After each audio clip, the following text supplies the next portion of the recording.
Hey, we're now on episode 3 of Alien Earth, entitled Metamorphosis. It's a bit of a table-setting episode. A whole lot happens, but it feels like it's all in the interest of getting us to more interesting ideas and set pieces. A narrative metamorphosis, if you will. Wait, shut up, really? By the way, I love the title screen as a recap tool. It's really fun, and the music and editing make it so much better. Anyway, on to my own recap. Spoilers, let's do this thing. Still aboard the Maginot, the Lost Boys have successfully contained the specimens. Here we get one of many great moments with Kirsch. But the crew lost containment. Look with your eyes.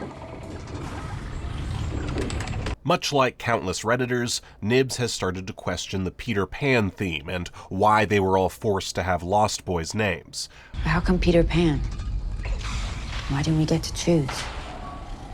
We'll come back to her. Kirsch is also questioning things, specifically his orders to bring the specimens back to Neverland. He seems to think it's a pretty bad idea.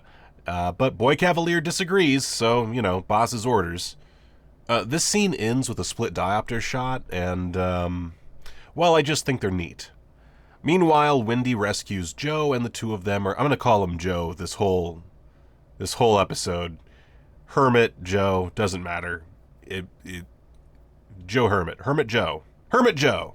Wendy rescues Joe, and the two of them are toyed with by the Xeno, leading to even more questions, though it does maybe explain why the alien didn't outright murder him all those times it had the opportunity.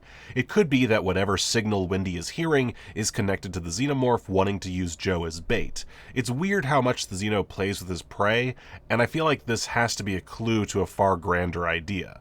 Otherwise, it's just weird writing.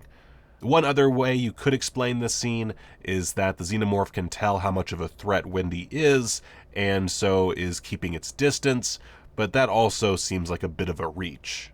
Speaking of weird writing, there's some inconsistency here with the acid blood. It doesn't seem to really affect Wendy's Hattori Hanzo paper cutter, nor does it eat through the hook that she uses to corral the beast. Oh, and Joe gets a tail through the lung.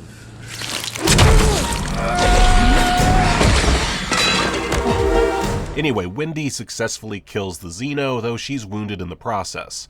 As with most of the alien kills, this takes place off-screen. That's one thing that's starting to bug me about the series. I hope it's just because of the first half of the season, and we're up for more overt violence in the back half, because as it stands, there's way too many major action beats occurring off-camera. I'm still loving the gore and general violence, but give me more kill shots, man. I'm a bloodthirsty fanboy. Shmi joins slightly down in the egg room, where they're soon held at gunpoint by Marorrow, who immediately notices that they're synthetics and, more importantly, seem to be children. You're like a couple of kids. We are not kids! Yeah, no, we're not. This intrigues him, and after downloading and deleting all of the ship's files, he places some kind of communication device on Slightly's neck. When is a machine, not a machine. Presumably this is also a tracking device of some sort, though it isn't confirmed in this episode. We do see in the trailer for next week's episode that he is continuing to communicate with Slightly and seems to be trying to get him to capture a specimen for Yutani.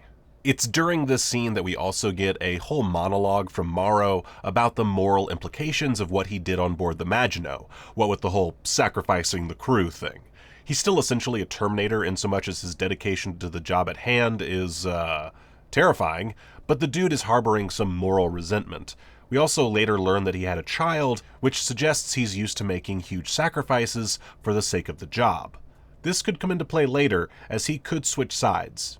And so the whole crew, including the remaining search and rescue team members, it seems, return to Neverland, along with Joe and Wendy, and all of the specimens. Boy Cavalier looks like a pig in shit over all of his new toys, especially at the sight of that beautiful Xeno corpse. Kirsch pretty much has the whole alien thing figured out, right down to the name.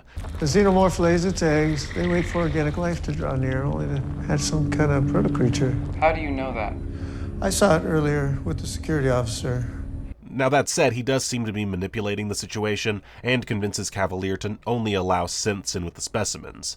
This could be leading us toward a bit of a mad scientist action on Kirsch's part, although with how much that parallels David and Prometheus and Covenant, it seems like this might be a misdirect. Slightly and Shmi are visited by Boy Cavalier's right-hand man, Adam Ines. This scene made me question how the hybrid's audio-visual recordings work. There's one thing I didn't catch, though. What did he whisper to you at the end? Like, shouldn't you be able to hear a whisper if you can make out whatever the hybrids can? Anyway, Ines lets it drop that Prodigy records everything the hybrids see and hear, which is a surprise to Slightly and Shmi. Shmi? Eh.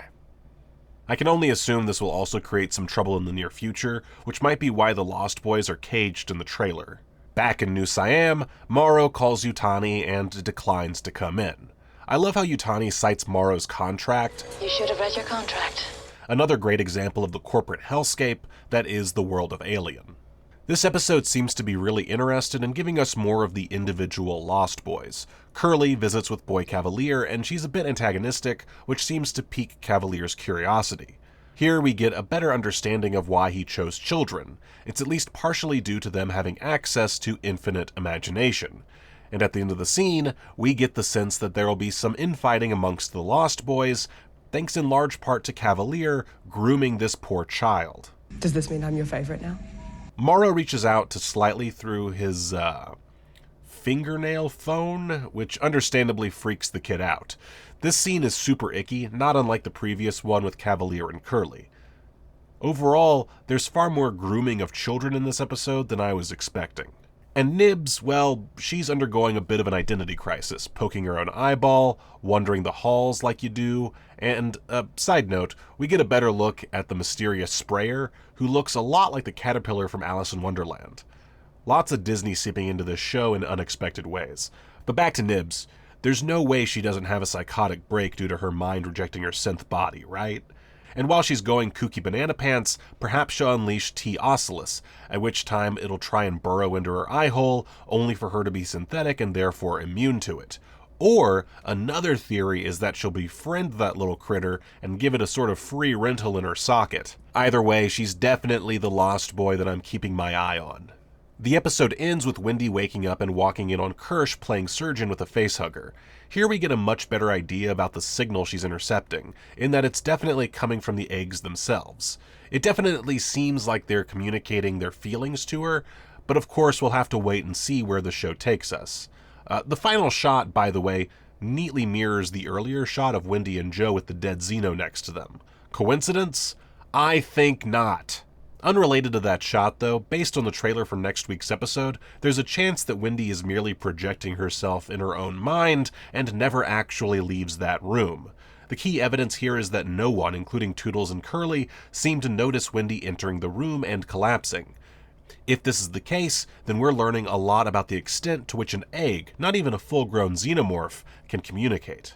Oh, and I skipped probably the coolest addition to alien lore. This is our first look at the xenomorph sperm that facehuggers splooge into their victims.